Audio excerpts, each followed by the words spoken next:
All right, we're live now. Um, Welcome to Success Paradigms, episode 14. Sounds good. This pandemic has thrown a curve on us, but anyway, my name is Emilio Garcia, and with me, as always, is Mr. Andrew Barker. Happy And to be today we here. have Lindsay Kluempers from Swingle Collins and Associates, and we're excited to have this chat. I've never had someone with uh, I gotta say, I peeked into the website, and Yeah. there's so many different types of insurance specific for different niches and different things, umbrellas and whatnot. Yeah. I do a lot of insurance, but it's life insurance. Yep. I've never gotten into that side of it, but anyway. So welcome, Lindsay, and apologize for our little mishaps at the beginning, but good to have you here. Thank you for having me. It's nice to be on here. And I Pleasure. haven't had anybody say they were excited about talking insurance in a long time. So even I know it's one of those, right? yeah. But anyway, so let's chat a little bit. And by the way, Andrew, we're not going to do, so we normally have breaks, and we'll have a couple of breaks, just kind of if anyone needs water or whatever. We used to play music on them, but the music rights have been getting tighter and tighter, and they keep not pulling our episodes, but just muting them. So if they're going to mute them anyway. Even Soundgarden used to be supporting us, and now that's a shame. I've been getting more, and it depends on the platform.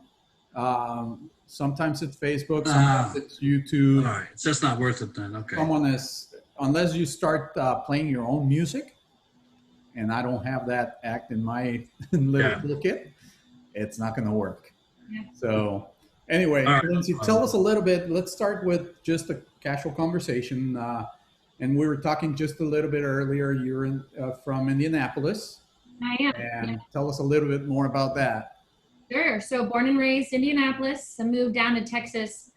Been a little over 9 years now. So grew up just north of the city and went to college at Eastern Illinois, where I studied business marketing, but I went there and played basketball, which is kind of what drove me there. Spent 4 years at that school, graduated in a really not so great economy, 2009, and moved back That's to, tough.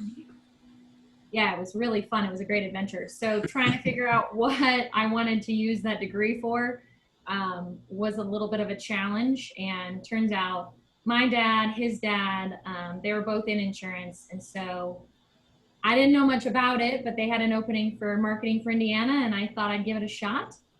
So I was with that company. It's called Arlington and Rowe in Indianapolis for about 2 years.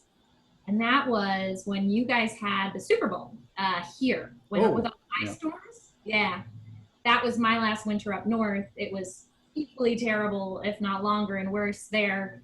I visited a friend down here in March. It was sunny. I got sunburnt, went back to a snowstorm, and that was it. That's all I needed. So, Oh, you got someone after your own heart down here with the New Yorker. Yeah, it's too damn cold up north. it's cold. It's great in the summer, maybe, but wintertime just is dark and cold, and it's a lot better down here usually. So, Yeah, I don't remember much of that. I did live 1 year in Ohio when I was 12.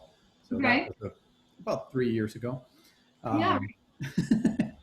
But I remember the blizzards and stuff like that. I mean, at 12, obviously, it's fun because you take out the sled and play around and whatnot. And being from Mexico City, it's kind of the first time I ever had snow. Okay. It was a blast. yeah. But yeah, living there longer than that, I still remember that Super Bowl year down here. Yeah. It was actually miserable here because we didn't get that much snow, but we had ice. Yeah. And it was a couple inches of black ice on the roads, and it That's just bad. kept freezing over every night. And I remember we were locked up for about a week.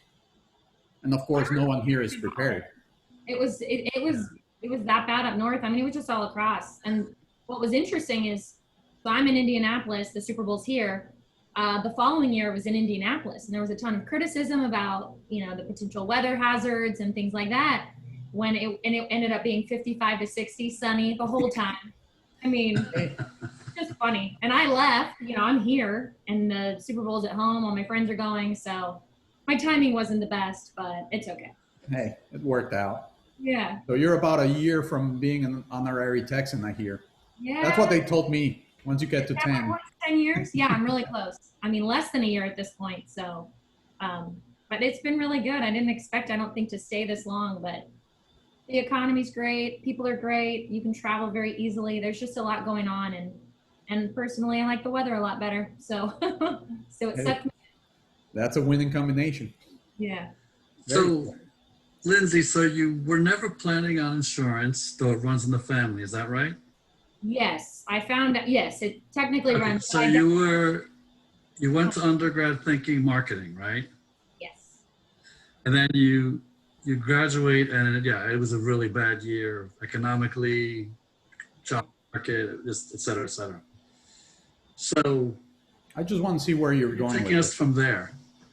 So I thought I would do something. My whole background's sports, and because I played in school, I thought it would be tied to something sports marketing. Then I found out very quickly everybody wanted to do those jobs. You had to do really not so great hours. The pay is not fun, you know. So insurance, while I mean, at that point it was just anything, right? To get a job, to get in your own apartment. But what I found out very quickly, it sounds really boring. It's this total web of, I mean, it's very people driven, and that's really ideally what I was looking for, was to be able to have that sort of relationship building business, even though, you know, insurance is masked as something that's very boring, and typically people that work in the industry are a little bit older, and it just seems to be a little bit more old school. But I mean, so I've been in it since I graduated. On our world has three different sides: the specialty markets, the agency brokerage side, which is what I'm on now, and then the insurance carrier side. So I've spent time on each, 2 years on one, 3.5 on the other, and now on the brokerage side, direct to customers. Um, and I think it just keeps me in because it is so people oriented. It's a small network. And at the end of the day, it's really about helping people, but just different skill sets, and what that looks like has changed slightly. So it's been fun so far. It sounds really boring, but it's actually pretty cool. So how Don't pay is the attention to whole- him. I was wondering where he was going because I studied business with a major in marketing, with a Okay. master's in marketing. And Yeah. I also do insurance and investments and all that stuff. But I was wondering where he was going. So I think it was judging a little bit, but that's okay. I mean, let's see what's coming up next. Come on, Okay. keep going, Andrew. insurance can't be that boring if you two guys are doing it. Oh, there you go. yeah. And he totally redeemed himself. He salvaged that one. Yeah. So how has COVID thrown your market for a loop, or your organization, or your clients, your business? Yeah, I think every week the challenge is something different. At first it was, you know, just pure panic, working from home, which I didn't work from home entirely, but helping customers who are also panicked. We don't really know what's going on. And the first rush of everything that went through insurance was business income claims, business interruption, you know, everything has to shut down. We're out those revenues. And that's typically what you think of for that line item. But the problem is, and what the message we were having to deliver is, it requires, most policies require some sort of property damage, an actual, you know, something, a fire burned down a building, so you can't resume your operations. And this is something we haven't really had, what is now labeled a pandemic. We haven't had that really, where we're having to see the policies respond. So a lot of the time at first was just reading into all the different forms and keeping up to date on the different lawsuits that were going on, who's going after who, and we haven't really seen anything pan out for consumers yet. But if it changes, it'll be a waterfall effect. But that was kind of the first rush for stress, and then now we're dealing a little bit more with the liability and the comp piece. So you own a business and your employees, you know, you're an essential worker, or maybe you're not, but you can go back to the office some, and you get sick. We're seeing it's a state by state decision as in terms of does your work comp policy pick it up if your person got sick? And a lot of states are forced. It's essentially either some are saying it's covered unless the employer can prove that they got sick elsewhere, or vice versa. But I was saying, you picked up Who at the state level, and as you said, it's state by state. Who makes that determination? It's not the governor of the state, him or herself, right? It's who does that? No, so it's the governing body of insurance wise, and then the carriers that you're seeing the response. I mean, that's a nightmare. Imagine all the companies that have There's people no way of doing it. orders. I mean, it's just not There's no manageable. way you can certify where they got it from or where Right. not. Which is kind of, and that's the first, there's a handful of states that came out saying that the proof of burden, or the burden of proof was on the company themselves, the client. And as you just said, there's no way to really prove that. It's not going to get any better. I mean, the impact, I think, we're dealing with the stresses of everything up front and trying to help customers. But the impacts of what this is going to cause, I think, price-wise and or maybe changes in policies and things like that down the road, we'll see in a lot of line items. Yeah. Well, I don't even think we're gone through maybe the worst, but it's coming again. I mean, Yeah. Andrew, we've talked about this, kids going back to school and stuff like that. I live up north in McKinney. My wife's a teacher. She's back at school, but the kids are virtual for 3 weeks. Right next to us is Prosper.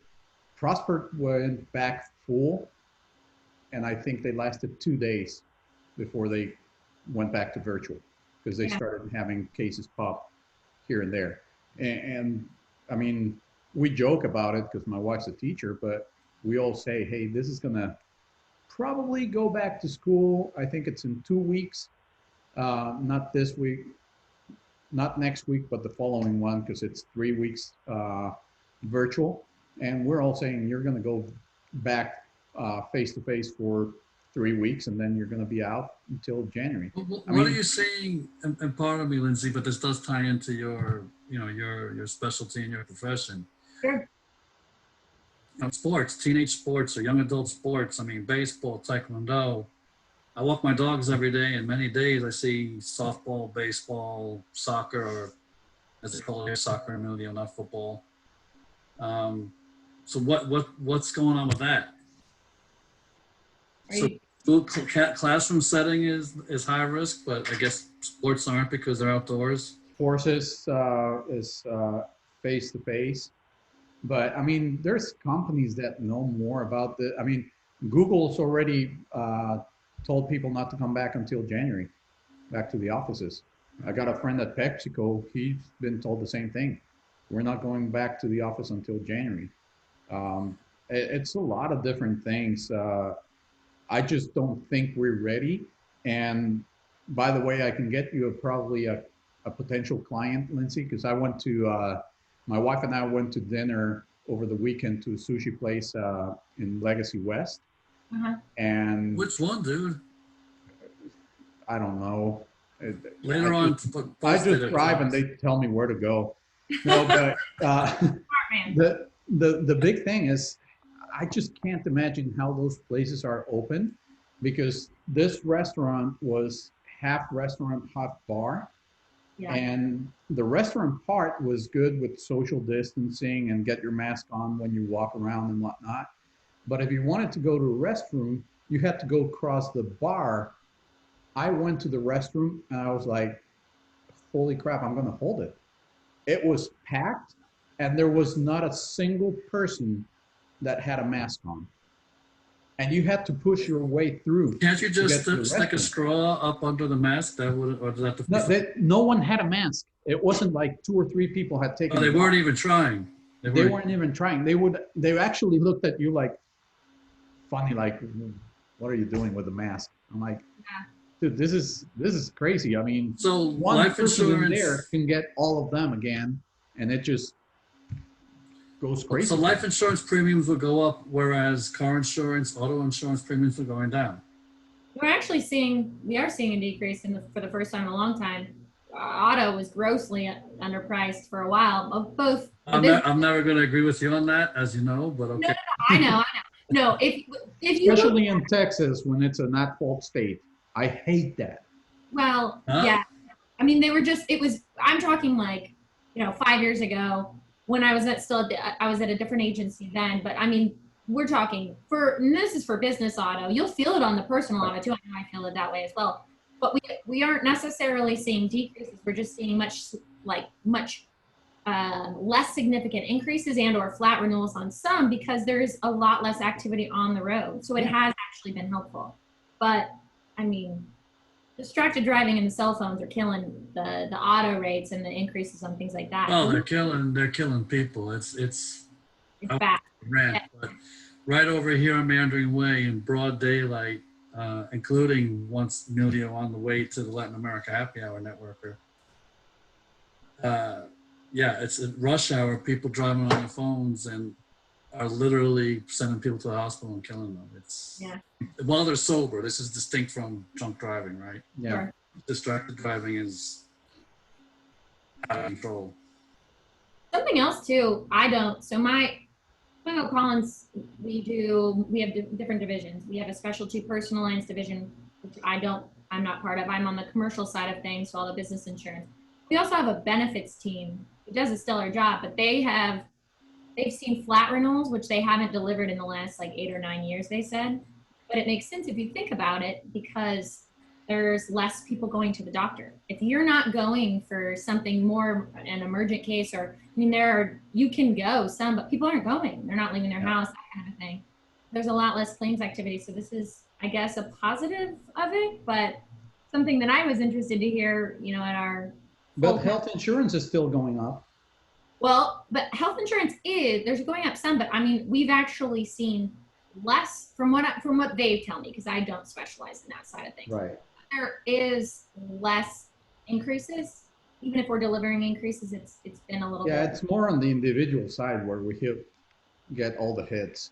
Yeah. Life insurance is the only one that actually went down again at the end of last year, and they haven't changed it. They haven't increased it. They did put limits on anyone that travels overseas. They're not going to be able to get insured for 2 or 3 months. That one we do have. Anyone that's been out of the U.S., they already told us. They said don't even apply for the next 3 to 6 months. Wow. Give it a little bit more time, and then we're all going to be fit that little bubble because we're not allowed to go anywhere. I know. Yeah, we got to get out somewhere somehow. Yeah. Road trips, lots of little Texas weekend trips. There's not that much in Texas, unfortunately. Yeah. Sorry. What there is, where I'm finding it. Well, the problem, I should correct that. There's not with a couple of teenagers. Oh yeah. Okay. Where all they want to do is stay home or be with friends. You can't really drag them out and say, let's go to Paris, Texas, or New Braunfels, or stuff like that. They're like, no, who cares? Let's go for a little hike. And they're like, hard pass. I'll pass on that one. Oh, really? Okay. Lindsay, are you still playing basketball? No, I'm not. I'm very retired from basketball. I think the closest thing I've come to for basketball is like Pop-A-Shot. Obviously not now, and the bars are closed, but that gets very heated. I'm much more into football and volleyball. No, that counted. Okay. We got to organize one of those on your Latin meetings. Yeah, like you're saying, next year when the bars and restaurants Oh my God. It's a pretty fun are time. really open. People get really into it. Yeah. So you do hike, you into hiking and outdoorsy sports. Yeah. Well, I think right now the activity's been a lot more just getting outside what you can, whether that's, get out on the lake or whatnot. But I did play volleyball. Some of the places are open. I mean, you wear a mask when you go in, but if it's open air, it's a little bit easier to do. So, sand volleyball.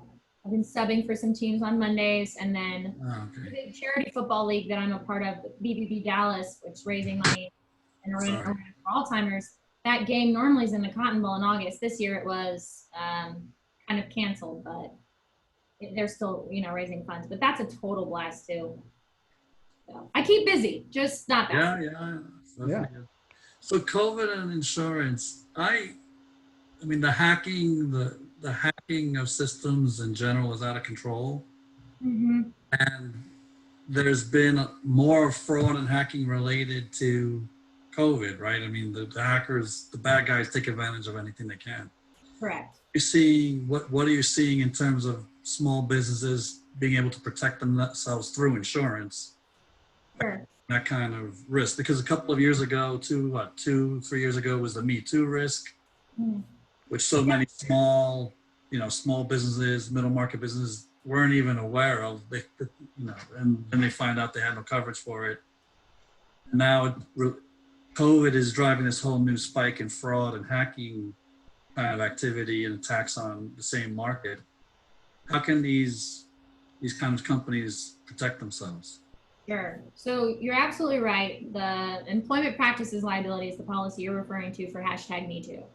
So that was pretty big years ago, and it remains to be still. That actually is a really active policy we're seeing right now.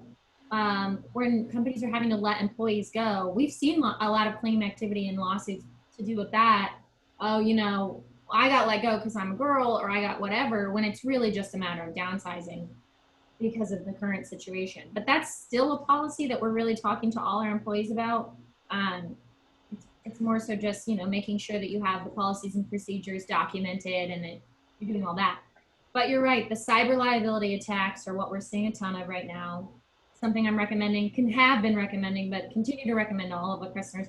And that's mom and pop stores, and that's, businesses that are across the country. Everyone's exposed. We're all working from home. So while before, when we were all on site, you've got an IT manager or somebody that can kind of help and make sure that the firewalls are in place and that, everything's being encrypted properly, where we're not having that. We're not having that at home. And so we're seeing, people hacking into computers, into systems, into the business systems themselves, and or fake invoices being sent, or all sorts of different things. They're creative. I'm even getting, at this point, I think today alone, I got 3 fake invoices. Really? Oh, wow. Yeah. So we're I'll seeing a send lot. you one, see if it flies through. Good luck. Yeah. But no, it's ridiculous. And most people aren't paying attention. There's obviously you could have your policy in place and protect yourself that way. And with a lot of the policies we'll have, the insurance company provides, a legal phone number and or website where they can access that and not be penalized for it. But just dual authentication is something that is not super challenging to do, but it's just an extra step, but it helps to protect companies. So just walking through customers on things like that. Are you having 2 people look at this when certain amounts are going out or being approved, or is it just one person? Because that's a whole lot easier to hack. Well, it's crazy how good the hackers are with the social engineering. So at smaller businesses, you can't really do bullying, doesn't work. But at bigger companies, they pretend to be a high-level executive and take a bullying approach, saying this needs to get paid by 1 o'clock. Yeah. Or you're out of a job. Yeah. Yeah, and then they're surprised why it works. Oh, look, it gets handled really quickly. Yeah, no, and that's something we've seen change over the last couple of years. Is that's what you had mentioned? The social engineering is its own line item, and that all that is someone can hack into your system. But if you or your employee voluntarily gives the money away, then all the other line items on your policy, that's not what those stand for. It's its own limit, and mostly because we see a ton of activity that way, so. Oh, yeah. You even get the phone calls of you're being sued by the IRS. Yeah. Those are fun. Real doozies.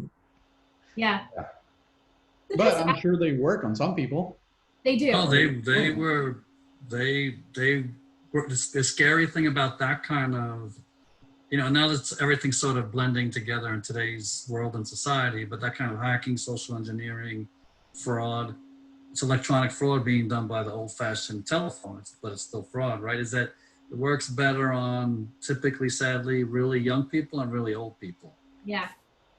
Yes. So work on the 3 of us. We're not their target per se. They want the older. I was going to tell you a story, but yeah. I'm not going to put myself out there. You said it wouldn't work on us. No, I'm kidding. No, I'm not saying that we're immune to fraud attempts. I'm saying that particular. No, I know. That we're aware of, right? Because yeah, in my industry, if I meet with someone that's 65 or older, I need to have a second person there, either on my side or their side, so that we can document everything. Really? Okay. Well, that's the point. Okay. Well, just think, and unfortunately, just think Bernie Madoff. Yeah. All right. And with a name like that, you made off with a bunch of money. Yes. Anyway, back to our stuff. All right, so you already told us your side of it, your insurance, you like that. You've been in Texas about 9 years. Basically, weather chased you out of Indianapolis.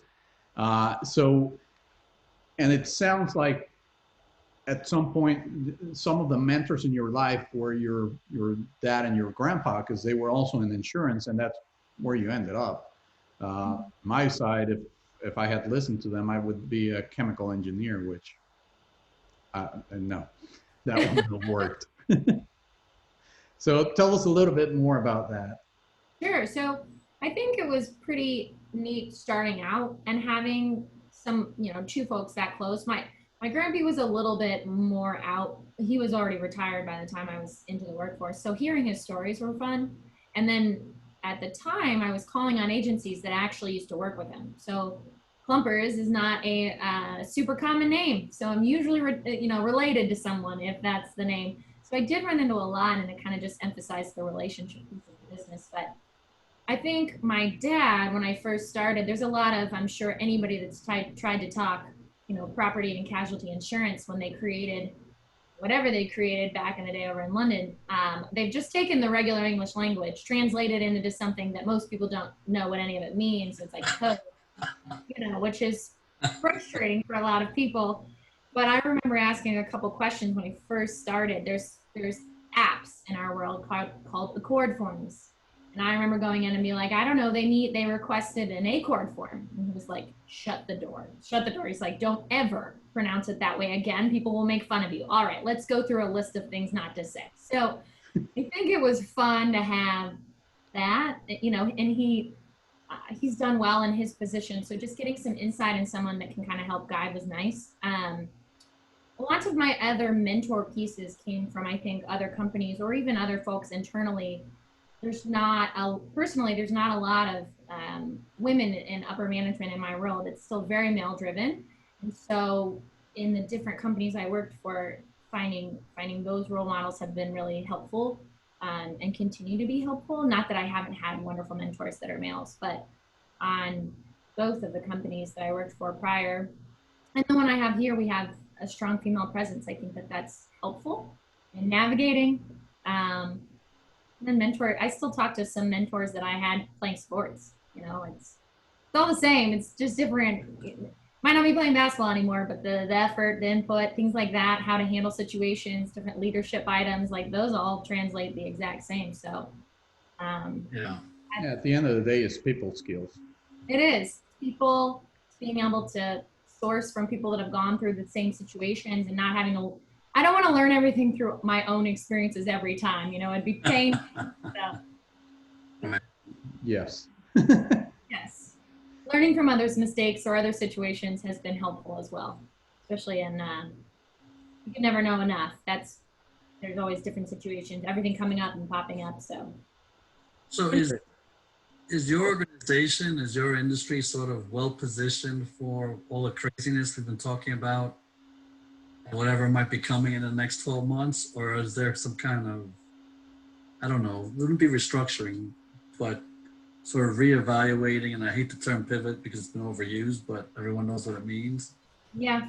No, I think our industry, one of the draws to it would be that it's not going anywhere anytime soon, right? It doesn't really matter what happens. People still need to have protection for their operations as long as there's business out there. I think one of the changes that's been brought up, and to no one's surprise, is we were a slow moving as an industry as a whole to work from home, to work remotely. I mean, it's a push that you're seeing in a lot of maybe tech companies and things like that. But in my space, it wasn't something that people did a lot. And I think that will change quite a bit, just the flexibility.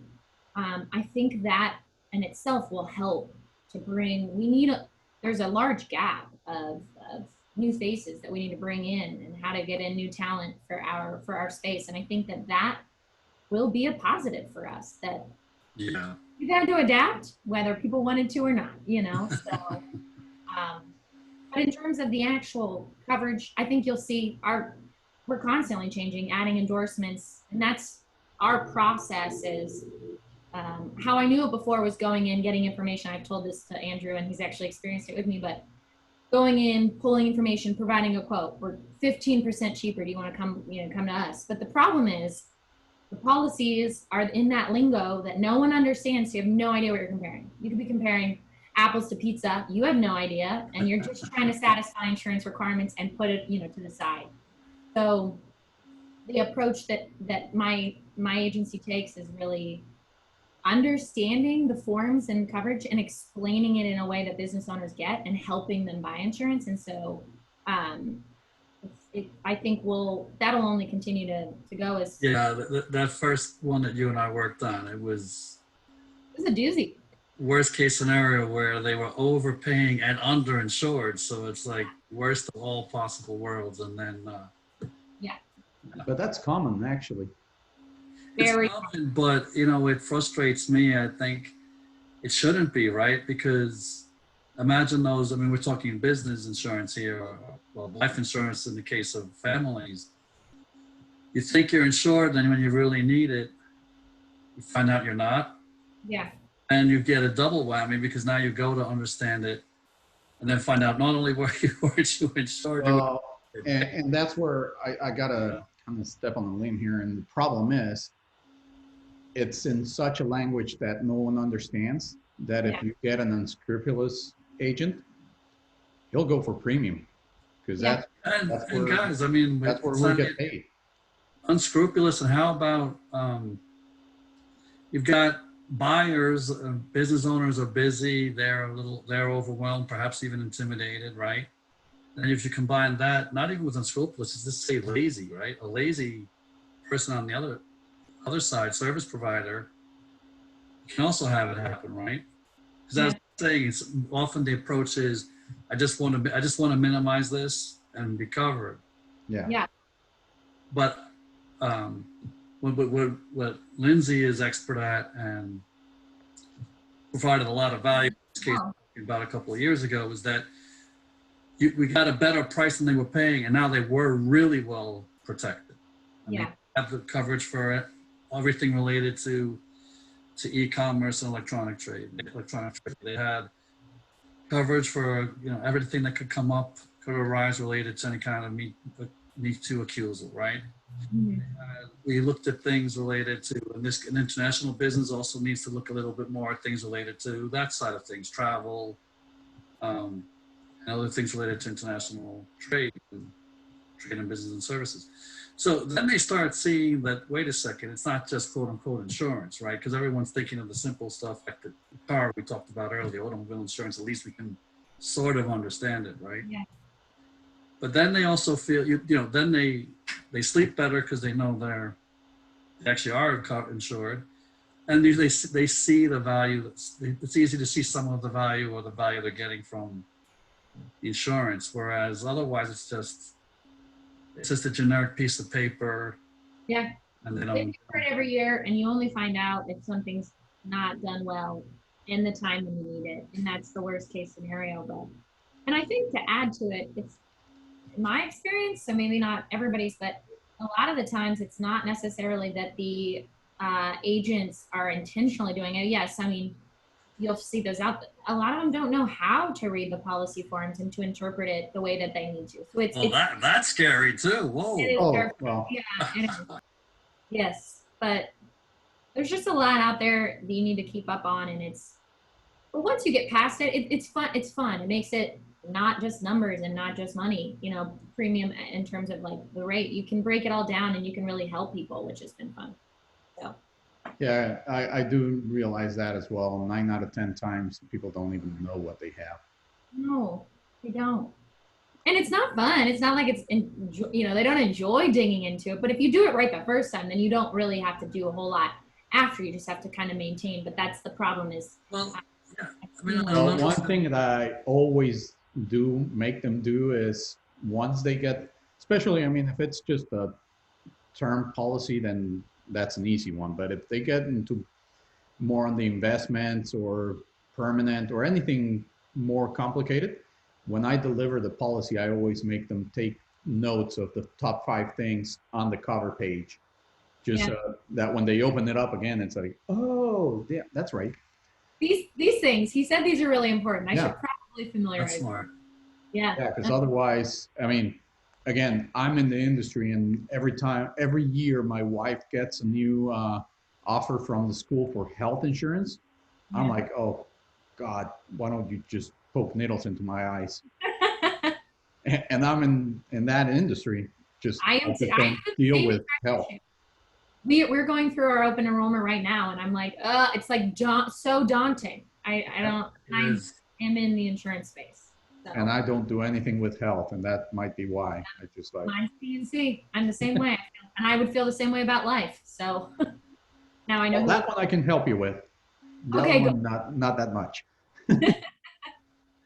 Anywho, so what's next for you? What do you think your next plans are? Career-wise? Yeah. Okay. Well, anything. We can talk about anything in here. Okay. Well, I'll start with career, and then we can, as Andrew said, pivot however we want to do. But I see myself at this agency for my career. I think it's my own business, but within a much larger firm where there's a lot of resources, which is great. And then just really figuring out, ideally, you try and pick a niche where you can really dig in and just be the best in that particular space. And I have customers all over the board, but I love food. So if we're talking hobbies, I like to play sports. I love to travel. I love live music. Can't do any of those things right now. But food is still there. And so cooking and eating, my jam. And there's, just working with food related customers has been something that I've kind of been targeting too. And that includes food as in restaurants and restaurants, manufacturers, distributors, all across the board, everything that touches it. What kind of cuisine? All the Oh, who cares? I don't care if it's food, if it's fun, I am an equal opportunist when it comes to food, especially if you're talking anything dessert-like. So you're the same as Andrew with drinks. We gotta cover the board. So together it's great. It's like we're a restaurant bar's dream. So that's where I would say is ideally, just maintaining and building customer base there and having more of a leadership role within the agency itself. Otherwise, I never thought I would have stayed in Texas for this long, and I don't really see myself leaving Texas. But I do really love to, when we can again, travel, and potentially the really neat thing is I can do what I do with customers all over the country. And so I think long-term that would be something that would be in my long-term plan. Is to be able to, and more nowadays, we just proved that everyone can do it remotely. Yeah. I mean, I haven't left my home office since March 17th. I had my first customer on-site visit last week, and I'm not gonna lie, it was real weird. It was awesome to be in front of people again and being able to see their operations on, in the field. But yeah, that was the only one. You can very much do what we do. It's just a different challenge. Your people skills they had to change how my people skills are. You have to be better at the phone, which, okay, and a lot more emails, which I'm not a huge fan of, but it's been different. And that's where we're talking about. I think the industry will just continue to change in that way and how we operate day to day. Yeah, for me, I was actually already doing Zoom meetings. I've had my Zoom account for about 4 years. Oh, you're weird. Yeah, well, I had another office in Houston, so I used to do a lot of that. And my company, the same as yours, is very independent. So as long as I have a license, I can do anywhere in the U.S. So I've got a few states that I don't go out there. Massachusetts, I mean, I'd love to, but just do a video conference and electronic documents, and you're good to go. Right. Yeah, electronic documents are great. Yeah. Yeah, they are. Yeah, they are pretty cool. Very cool. What else, Andrew? I'm just absorbing all this. This has been it's been really good. Thank you. Yeah, but since you're on the beach and relaxing. Yeah, right? Where's your I'll peanut? throw you off a bit. I'm only drinking water today. It's only Monday. It is a Monday, that's for sure. But Yeah, sometimes that's not a problem for. I was gonna say all the more reasons sometimes. We do our podcast on Mondays, and notice he said I'm not drinking water today. Okay. So it wasn't me, Andrew. You did it to yourself. I said I'm drinking water today. Yeah, today. That's the problem. You said today. Something you could add to it would, if you're drinking different drinks, Andrew, is I have some friends that there's websites. I'll have to look it up and send it to y'all. But there's websites that you can just plug in the ingredients that you have at home, whatever your bar has or your fridge has, and it'll just tell you these cool, funky drinks. That's pretty funny. Oh, there you go. That's a new business. Yeah, Hey, after all, Andrew, it's past 5 o'clock, so you're good. Yeah. Very cool. Very cool. So, Andrew, and this is on the side note, when is the next social distance meeting mixer or something?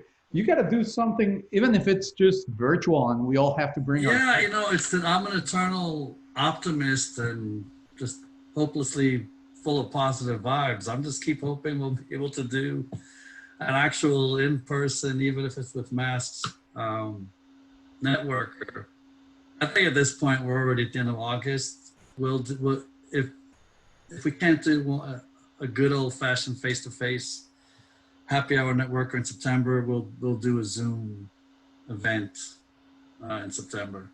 Yeah, I've been to a couple of those Zoom events, and some get different. They're definitely than better others. than nothing.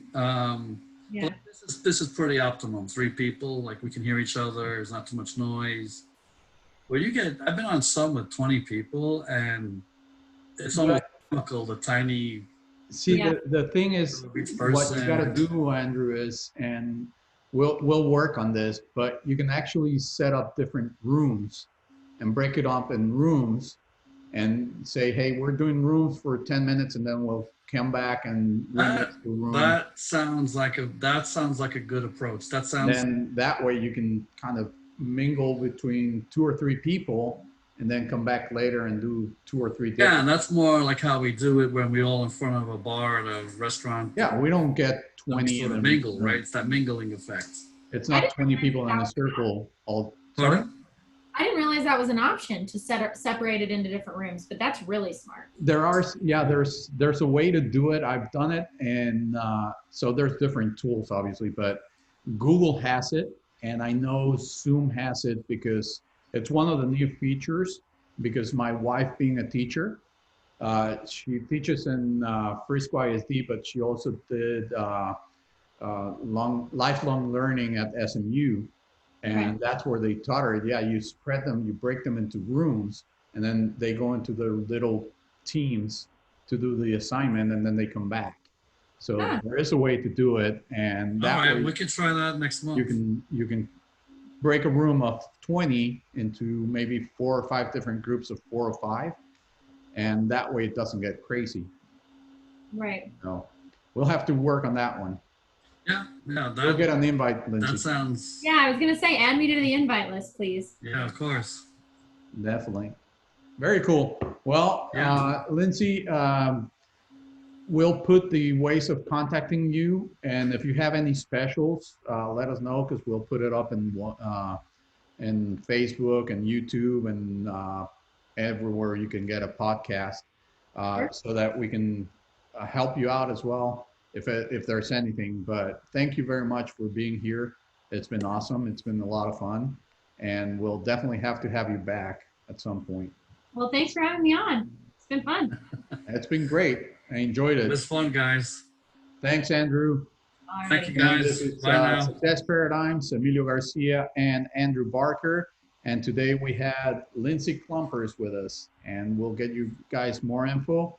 Look us up on Facebook or follow our website, podcast, YouTube, whatever it is, other than Twitter, because I've never gotten to that one. But we're on all the other Everywhere ones. else. We'll give Thanks, the millennial Lindsay. the Twitter one. Bye. Thank Thank you, guys. Thank you. Have a great night.